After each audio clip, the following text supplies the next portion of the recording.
नमस्कार दोस्तों, इस वीडियो में आप देखेंगे एनटीपीसी 9 जून के फर्स्ट शिफ्ट में पूछे गए जीके जीएस के प्रश्नों को। तो चलिए देखते हैं क्या क्या प्रश्न पूछे गए थे। देखिए, प्रश्न पूछा था अरुणाचल प्रदेश के पूर्व में कौन सा देश है। तो अरुणाचल प्रदेश के पूर्व में म्यांमार पड़ता है और अरुणाचल प्रदेश भारत के उत्तर पूर्वी हिस्से में स्थित है और इसके पूर्व में म्यांमार देश है।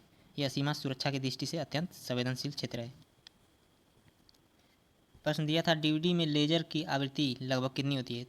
तो लगभग 650 नैनोमीटर या 4.6 इंटू 10 के पावर 14 हर्ट्ज होती है। डीवीडी में लाल रंग का लेजर प्रयुक्त होता है जो हाई क्वालिटी वीडियो और ऑडियो डेटा को पढ़ने के लिए उपयुक्त होता है। अगला प्रश्न पूछा था वैश्विक जलवायु परिवर्तन प्रदर्शन सूचकांक 2025 में प्रथम देश कौन सा था। तो डेनमार्क था। डेनमार्क को सतत ऊर्जा और ग्रीन हाउस गैसों में कमी के लिए शीर्ष स्थान दिया गया। भारत 7वें स्थान पर रहा है। देखिए, 1784 में ब्रिटिश शोषण के खिलाफ प्रथम आदिवासी विद्रोह का नेतृत्व किसने किया था। तो ये तिलका मांझी ने किया था और तिलका मांझी ने संथाल जनजाति का नेतृत्व किया और ब्रिटिश हुकूमत के खिलाफ सशस्त्र संघर्ष किया। यह भारत का पहला आदिवासी विद्रोह माना जाता है। नेक्स्ट प्रश्न पूछा था 2024 में भगवान बिरसा मुंडा की 150वीं जयंती पर किस विशेष दिवस का आयोजन किया गया था। तो जनजातीय गौरव दिवस का आयोजन किया गया था। इस दिन भारत सरकार ने जनजातीय नायकों के योगदान को सम्मान देने के लिए कार्यक्रम आयोजित किए गए थे। अगला प्रश्न पूछा था अंडमान की जारवा जनजाति अपने घर को किस नाम से पुकारती है। तो चड्डा चड्डा नाम से पुकारती है और जारवा जनजाति जंगलों में रहने वाली आदिम जनजाति है और जो अपनी झोपड़ियों को चड्डा कहती है।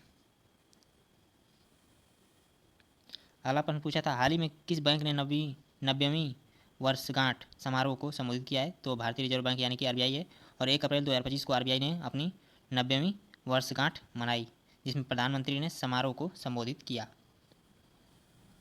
अगला प्रश्न पूछा था चुआर विद्रोह कब हुआ था। तो देखिए फ्रेंड्स, विद्रोह से बहुत क्वेश्चन पूछे जा रहे हैं तो विद्रोह का वीडियो आप लोग देख लीजिएगा सर्च करके। ये बहुत ही ज़्यादा पूछा जा रहा है जितने विद्रोह हुए हैं।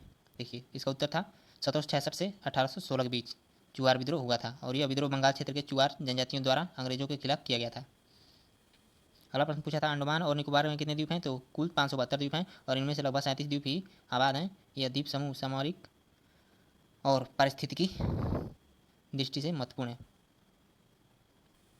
अगला प्रश्न पूछा था 71वें संविधान संशोधन में 8वीं अनुसूची में कौन सी भाषा जोड़ी गई थी।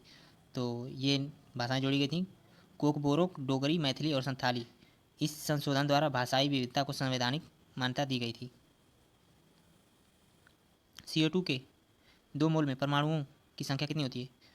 तो इसका सही जवाब 3.612 इंटू 10 के पावर 24 परमाणु होता है और 1 मोल में 6.022 इंटू 10 के पावर 23 अणु होते हैं और CO2 में प्रति अणु 3 परमाणु होते हैं। अगला प्रश्न पूछा था कौन शास्त्रीय नृत्य का गैर मुखर रूप है।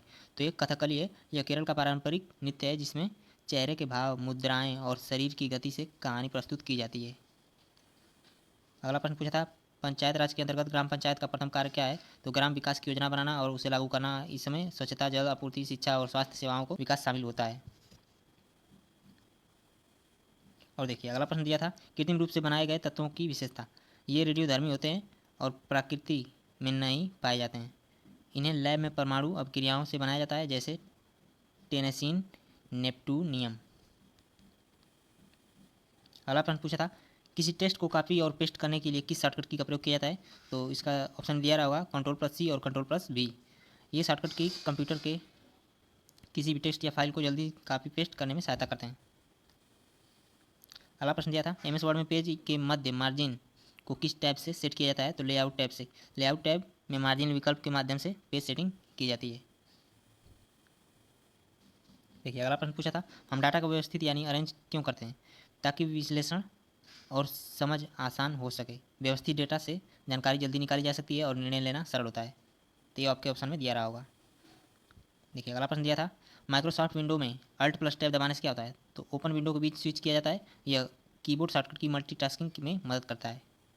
अगला प्रश्न दिया था भोलेनाथ तिवारी किस विद्रोह से संबंधित स्वतंत्रता सेनानी थे। तो चंपारण सत्याग्रह से संबंधित थे और वे बिहार के स्वतंत्रता सेनानी थे जिन्होंने गांधी जी के आंदोलन में सक्रिय भूमिका निभाई थी। तो ये रेफरेंस जीके जिसके प्रश्न। चलिए मिलते हैं अगली शिफ्ट में एनालिसिस के साथ। तब तक आप चैनल पर नए हैं तो चैनल को अवश्य सब्सक्राइब करें और वीडियो को लाइक करें।